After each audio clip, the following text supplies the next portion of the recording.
तू कबूल नको नको म्हणायला लागली. अहो भाऊ आजकाल काय सांगावं तुम्हाला. अहो माणूस एवढ्या कुठाने करताय.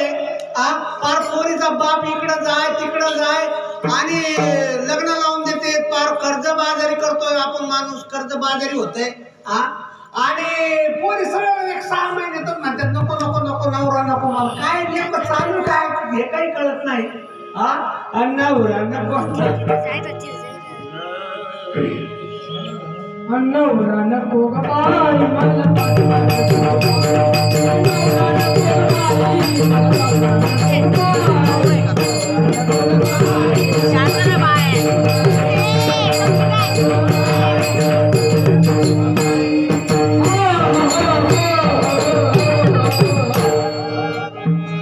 बाई मला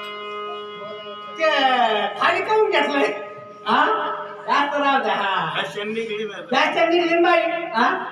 अहो भाऊ तसे फॅशन निघली म्हणा पण आता सुधरत नाही ना म्हातारपणी. नाही पण म्हातारी गाडी घालायला घेतो.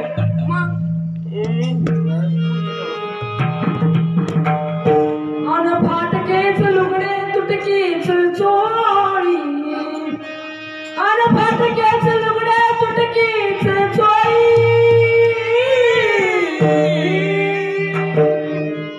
फाटक्याचं लुगडे तुटकीच चोळी आणि शिवाया दोरा नाही मला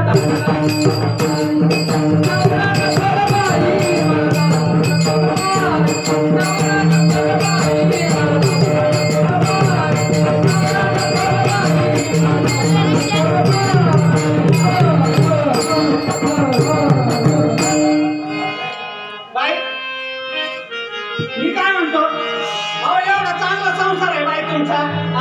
सोन्यासारखा नवरा आहे आणि तुम्ही खुशाल नको म्हणता.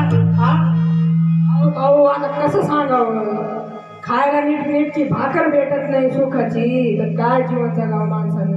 मला सांगा खायला म्हणजे आता काय चांगलं पाहिजे काय पिझ्झा पिझ्झा लागत आहे का तुम्हाला.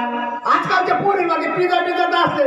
पहिलं कसं होते काय म्हणते त्याला कळण्याची भाकर आंबाड्याची भाजी. आंबाड्याची भाजी काय गोड लागायची. नुसती अशी टाकायची.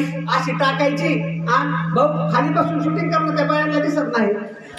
ऐक रे हसायला लागलं ते. आणि मग ती भाजी अशी टाकायची आणि ती अशी केली का झाली ना भाऊ बाय भाजी तयार.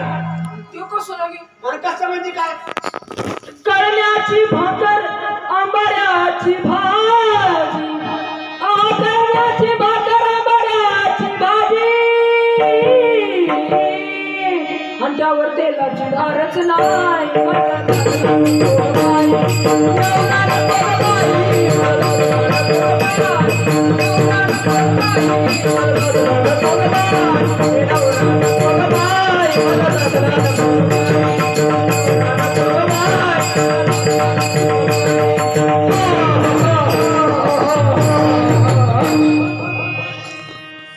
एका जनार्दनी समरस झाले तोरास येथे नाही. आणि भाऊ मला तुमचं बोलणं पटलं बरं. तुम्ही जसं सांगितलं तसं मी आता वागेल नवऱ्यासोबत चांगलं राहील आपल्याला सांभाळेल. खायला घरबीर बनेल घरा नीट सांभाळेल. खायला प्यायला सगळ्यांना नीट करेन. जे आपलं मागचं जीवन होतं तेच जगेन. आणि साईबाबाच्या चरणी सगळं राहू दे. आता नवरा सोडायचा नाही. जसा असेल तसा मानून घ्यायचा. बरोबर आहे. नवऱ्याला भेटत नाही भेटला तर नवऱ्याला जीव लावायचा.